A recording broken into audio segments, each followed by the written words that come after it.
सभी देश और प्रदेशवासियों को रफ्तार मीडिया छत्तीसगढ़ मध्य प्रदेश की ओर से दीपावली की हार्दिक बधाई एवं शुभकामनाएं। देश भर में दीपावली का महापर्व धूमधाम से मनाया जा रहा है।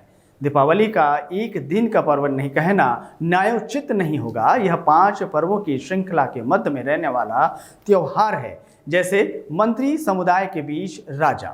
दीपावली से 2 दिन पहले धन त्रयोदशी यानी धनतेरस, फिर नरक चतुर्दशी यानी नरक चौदस और छोटी दिवाली मनाई गई और आज दिवाली पर माता लक्ष्मी की पूजा कर मुख्य त्यौहार मनाया जा रहा है।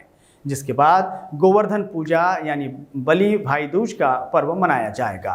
कार्तिक मास की अमावस्या को मनाए जाने वाला दीपावली का त्यौहार भारत के सबसे बड़े और सर्वाधिक महत्वपूर्ण त्योहारों में से एक है। आध्यात्मिक रूप से यह अंधकार पर प्रकाश की विजय को दर्शाता है। दीपावली शब्द की उत्पत्ति संस्कृत के 2 शब्दों दीप अर्थात दिया और आवली अर्थात लाइन यानी श्रृंखला के मिश्रण से हुई है।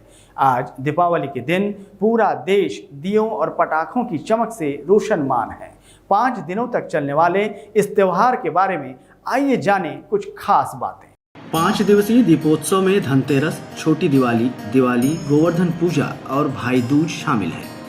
इसमें से प्रत्येक दिन का अपना एक विशेष महत्व होता है। ऐसे में अगर आप इन 5 दिनों में घर के इन स्थानों पर दीपक जलाते हैं तो इससे आपको समृद्धि और स्वास्थ्य का आशीर्वाद मिलता है। धनतेरस की पूजा के साथ इस महापर्व की शुरुआत इस बार 18 अक्टूबर से हो गई। आपको बता दें कि कार्तिक माह की कृष्ण पक्ष की त्रयोदशी तिथि के दिन समुद्र मंथन के समय भगवान धन्वंतरी अमृत कलश लेकर प्रकट हुए थे। इसलिए इस तिथि को धनतेरस या धन त्रयोदशी के नाम से जाना जाता है। इस दिन बर्तन या चांदी के सामान को खरीदना शुभ माना जाता है। कहीं कहीं लोक मान्यता के अनुसार यह भी कहा जाता है कि इस दिन चांदी खरीदने से उसमें 13 गुना वृद्धि होती है। धनतेरस के दिन चांदी खरीदने के लिए इस बार बाजार में लोगों की भीड़ भी देखने मिली। आपको बता दें कि भारत सरकार ने धनतेरस को राष्ट्रीय आयुर्वेद दिवस के रूप में मनाने का निर्णय भी लिया है। धन्वंतरी देवताओं के चिकित्सक हैं और चिकित्सा के देवता हैं। इसीलिए चिकित्सकों के लिए धनतेरस का दिन बहुत ही महत्वपूर्ण माना जाता है। कहा जाता है कि समुद्र मंथन के समय भगवान धन्वंतरी और माता लक्ष्मी का जन्म हुआ था। यही कारण है कि धनतेरस को भगवान धन्वंतरी और माता लक्ष्मी की पूजा की जाती है। महापर्व जो है 5 दिवस के लिए अलग अलग तिथियों में मनाई जाती है। जिसका प्रारंभ जो है धनतेरस कार्तिक कृष्ण पक्ष की त्रयोदशी तिथि से प्रारंभ होती है और धनतेरस से लेकर के चतुर्दशी नरक चौदस, अमावस्या लक्ष्मी पूजा, उसके दूसरे दिन गोवर्धन पूजा और भाई दूज, ये 5 दिन का महापर्व मनाया जाता है। जिसमें आपने जैसे कि जानना चाहा है कि धनतेरस क्यों मनाई जाती है, तो धनतेरस मनाने की सबसे प्रमुख जो कारण है वह इस दिन समुद्र मंथन में जब देवताओं और दैत्यों ने मिलकर के समुद्र को मथा तो उसमें 13वें रत्न के रूप में अमृत कुंभ लेकर के इस दिन जो आयुर्वेद की जनक जो है भगवान धन्वंतरी जी प्रकट हुए थे। इसलिए धनतेरस को इसीलिए मनाई जाती है कि इसी दिन इनका प्राकट्य हुआ था। ये आयुर्वेद के जनक बताए जाते हैं और हर तरह के जो शारीरिक रोग होते हैं उनका निवारण जो है आयुर्वेद में किया जाता है। और इस दिन को इसलिए विशेष करके मनाई जाती है कि हमारे जीवन में जो सबसे प्रमुख धन है वह हमारा शरीर है। यदि हमारा शरीर अच्छा है तो सब सुख अच्छा है और यदि हमारा शरीर अच्छा नहीं है तो कोई भी सुख जो है, कोई भी धन जो है हमारे लिए उपयोगी नहीं है। इसलिए हमारे शास्त्रों में यह भी बताया गया है कि पहला सुख निरोगी काया। इसीलिए धनतेरस के दिन धन्वंतरी जी की पूजन करना चाहिए और शाम के समय 13 दीपक जलाकर यमराज के निमित्त जो है दान करना चाहिए, दीप दान करना चाहिए। इससे हमारे जीवन में हमारा शरीर जो है निरोग रहता है, हमारे जीवन में सुखमय जीवन बना रहता है। धनतेरस के दूसरे दिन यह त्योहार नरक चौदस व नरक चतुर्दशी के नाम से मनाया जाता है। मान्यता है कि कार्तिक कृष्ण चतुर्दशी के दिन प्रातः काल तेल लगाकर अपा मार्ग की पत्तियां जल में डालकर स्नान करने से नरक से मुक्ति मिलती है। विधि विधान से पूजा करने वाले व्यक्ति सभी पापों से मुक्त हो स्वर्ग को प्राप्त करते हैं। नरक चतुर्दशी पर संध्या को यमराज के लिए दीप दान किया गया। नरक चतुर्दशी को छोटी दीपावली भी कहा जाता है। इसे छोटी दीपावली इसलिए कहा जाता है क्योंकि दीपावली से एक दिन पहले रात के समय उसी प्रकार दिए की जगमगाहट से रात के तिमिर को प्रकाश पुंज से दूर भगा दिया जाता है, जैसे आज यानी दिवाली की रात को किया गया। इस रात दिए जलाने की प्रथा के संदर्भ में कई पौराणिक कथाएं और लोक मान्यताएं भी हैं।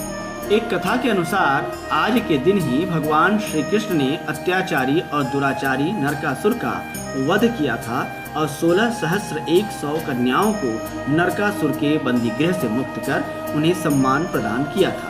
इस उपलक्ष्य में दियों की बारात सजाई जाती है। नरक चौदस मनाने का हमारे शास्त्रों में पुराणों में वर्णन है। ये कथा आती है कि द्वापर युग में नरकासुर नाम का एक दैत्य हुआ जिसको भौमासुर भी कहते हैं। वो जो है कामाख्या क्षेत्र आसाम क्षेत्र का वह राजा हुआ करता था, लेकिन वह एक तरह से मानसिक रूप से ग्रसित व्यक्ति था। वह एक अपने बल का दुरुपयोग करता था कि उन्होंने संकल्प ले लिया था कि मैं 20,000 कन्याओं के साथ में एक साथ विवाह करूंगा। तो वो जो है हर किसी राज्य में जाता, वहां आक्रमण करता, युद्ध करता या हरण करके कन्याओं को, विवाह योग्य लड़कियों को ले जा करके अपने जेल खाने में बंद करते रहता था। इस तरह उनके जेल खाने में लगभग 16,100 कन्याएं इकट्ठा हो चुकी थी। भगवान कृष्ण को इन कन्याओं ने, इन राजकुमारियों ने पुकारा, तो नारद जी ने जाकर के इन कन्याओं से कहा कि आप लोग जो है किसी भी तरह की उपाय जो है करके हरि को पुकारिए, तो हरि आकर के आपके जितने भी दुख है उनका हरण करेंगे। तो उन कन्याओं ने भगवान कृष्ण को पुकारा, तो भगवान कृष्ण जो है वहां जा करके वो नरकासुर भौमासुर को मारा। इसीलिए इस दिन जो है नरक चतुर्दशी के रूप में मनाई जाती है, क्योंकि भगवान कृष्ण ने इसी दिन नरकासुर को संहार करके उन 16,100 कन्याओं को उनके जेल खाने से मुक्त किया है। भगवान को उन कन्याओं ने निवेदन किया कि प्रभु हमें संसार जो है स्वीकार नहीं करेगी, क्योंकि हम जो है अब जेल खाने में बंद थे, तो हम न हमारे माता पिता स्वीकार करेंगे न कोई हमसे विवाह करेगा। तो भगवान ने इन 16,100 कन्याओं के साथ में विवाह करके इनको स्वीकार किया और अपनी शरणागति प्रदान की। इसलिए नरक चौदस का पर्व मनाया जाता है। क्योंकि इस दिन को रूप चतुर्दशी के रूप में भी मानी जाती है। किसी किसी क्षेत्र में यह रूप चतुर्दशी के रूप में प्रारंभ दिनचर्या जो है प्रारंभ करते हैं। तो सुबह के समय में अपने शरीर में तिल का तेल इत्यादि का उबटन लगा करके स्नान करने से यह नरक चतुर्दशी रूप चतुर्दशी के रूप में मनाई जाती है। शाम के समय 14 दीपक जला करके यमराज के निमित्त दीपदान किया जाता है। दीपावली एक संस्कृत शब्द है जिसका अर्थ प्रकाश की पंक्तियां होती है। भारतीय पंचांग के हिसाब से यह त्योहार कार्तिक मास की अमावस्या को मनाया जाता है। यह पर्व ज्ञान यानी प्रकाश का अज्ञानता यानी अंधेरे पर विजयी होने का प्रतीक है। यह वह दिन है जब सूरज अपने दूसरे चरण में प्रवेश करता है। अंधियारी रात होने के बावजूद भी इस दिन को बहुत ही शुभ माना जाता है। छोटे छोटे टिमटिमाते दीपक पूरे शहर में प्रज्वलित होने से रात का अभेद्य अंधकार धीरे धीरे गायब हो जाता है। यह माना जाता है कि लक्ष्मी जी दीपावली की रात को पृथ्वी पर चलती हैं और विपुलता और समृद्धि के लिए आशीर्वाद की वर्षा करती हैं। इस शाम लोग लक्ष्मी पूजा करते हैं और घर की बनाई हुई मिठाई सभी को बांटते हैं। यह बहुत ही शुभ दिन है क्योंकि इसी दिन भगवान श्री कृष्ण और भगवान महावीर ने समाधि ली और अपने नश्वर शरीर को छोड़ दिया था। यह वह दिन है जब भगवान राम 14 वर्ष के वनवास के बाद माता सीता और लक्ष्मण के साथ घर यानी अयोध्या लौटे थे।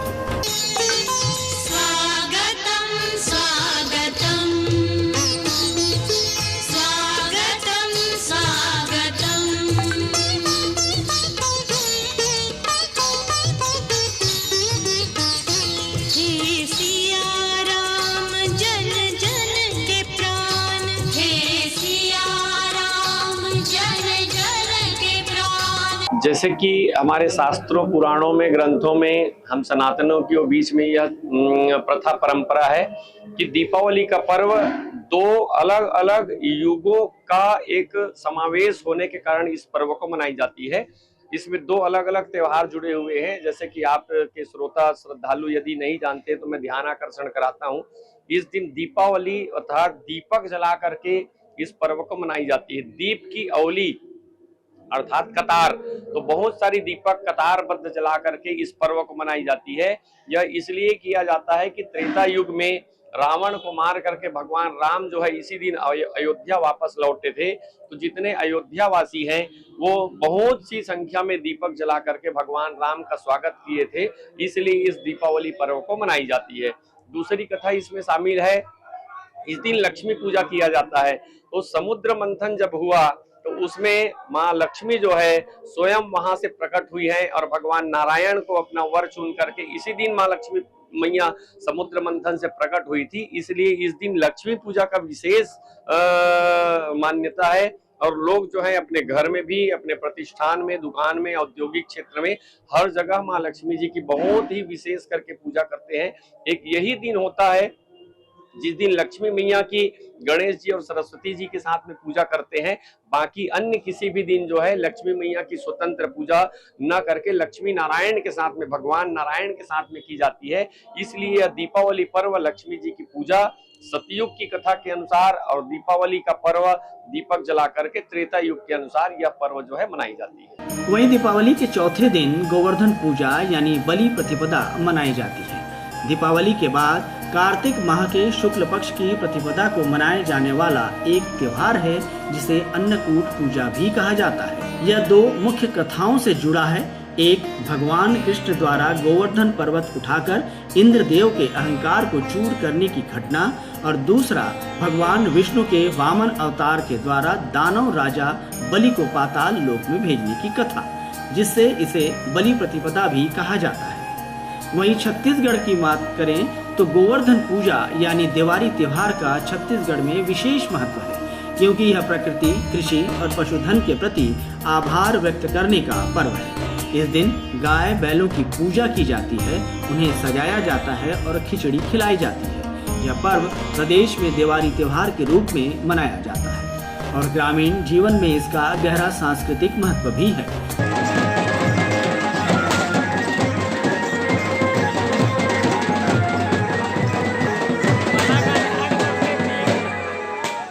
छत्तीसगढ़ में गौरी गौरा का भी पूजन दिवाली के अवसर पर ही किया जाता है, जिसमें शिव यानी गौरा और पार्वती यानी गौरी के विवाह का अनुष्ठान किया जाता है। यह मुख्य रूप से आदिवासी समाज की एक प्राचीन परंपरा है, लेकिन अन्य समुदाय भी इसमें शामिल होते हैं।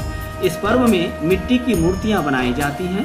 रात भर पारंपरिक गीत नृत्य के साथ पूजा अर्चना होती है और अगले दिन भव्य शोभा यात्रा के बाद नदियों में विसर्जन किया जाता है।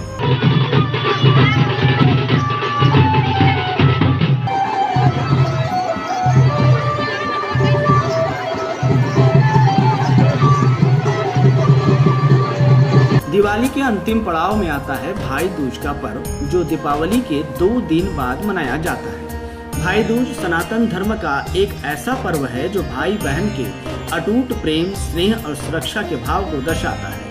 इस दिन बहनें अपने भाइयों के माथे पर तिलक लगाकर उनके अच्छे स्वास्थ्य और दीर्घायु की कामना करती हैं। भाई दूज से जुड़ी पहली पौराणिक कथा के अनुसार इस दिन यमराज अपनी बहन यमुना के घर मिलने गए थे। कहा जाता है कि यम और यमुना सूर्य देव के पुत्र पुत्री थे। यमुना कई बार अपने भाई को आमंत्रित करती रहीं, परंतु व्यस्तता के कारण यमराज नहीं जा सके। अंततः एक दिन वे बहन के घर पहुंचे। यमुना ने उन्हें स्नेहपूर्वक भोजन कराया, तिलक लगाया, उनके सुख समृद्धि की प्रार्थना की। तब यमराज ने प्रसन्न होकर वर मांगने को कहा। यमुना ने इच्छा जताई कि हर वर्ष इसी दिन वे उससे मिलने आए और जो भी बहन अपनी भाई का इस दिन तिलक करे उसे मृत्यु या यम का भय न रहे। यमराज ने उसकी यह बात स्वीकार कर आशीर्वाद दिया। तभी से इस पर्व को भाई दूज या यम द्वितीया के रूप में मनाया जाने लगा। भैया, आज कार्तिक शुक्ल की द्वितीय तिथि है। मेरी इच्छा है कि आज की तिथि यम द्वितीया के नाम से प्रसिद्ध हो। तथास्तु। आज के पश्चात कार्तिक शुक्ल की द्वितीया तिथि को संसार यम द्वितीया के साथ साथ भाई दूज के रूप में भी जानेगा। दीपावली मनाने की सार्थकता तभी है जब भीतर का अंधकार दूर हो। अंधकार जीवन की समस्या है और प्रकाश उसका समाधान। जीवन जीने के लिए सहज प्रकाश चाहिए। प्रारंभ से ही मनुष्य की खोज प्रकाश को पाने की रही है। दीपावली पर्व एक, पर्याय अनेक हैं। इस पर्व का प्रत्येक भारतीय उल्लास एवं उमंग से स्वागत करता है। दीपावली का न केवल धार्मिक दृष्टि से बल्कि आध्यात्मिक, सांस्कृतिक, भौतिक दृष्टि से भी विशेष महत्व है। दीपावली का पर्व ज्योति ज्योत का पर्व है। दीपावली का पर्व पुरुषार्थ का पर्व है। यह आत्मा साक्षात्कार का पर्व है। यह अपने भीतर सुषुप्त चेतना को जगाने का अनुपम पर्व है। यह हमारे आभा मंडल को विशुद्ध और पर्यावरण की स्वच्छता के प्रति जागरूकता और संदेश देने का पर्व है।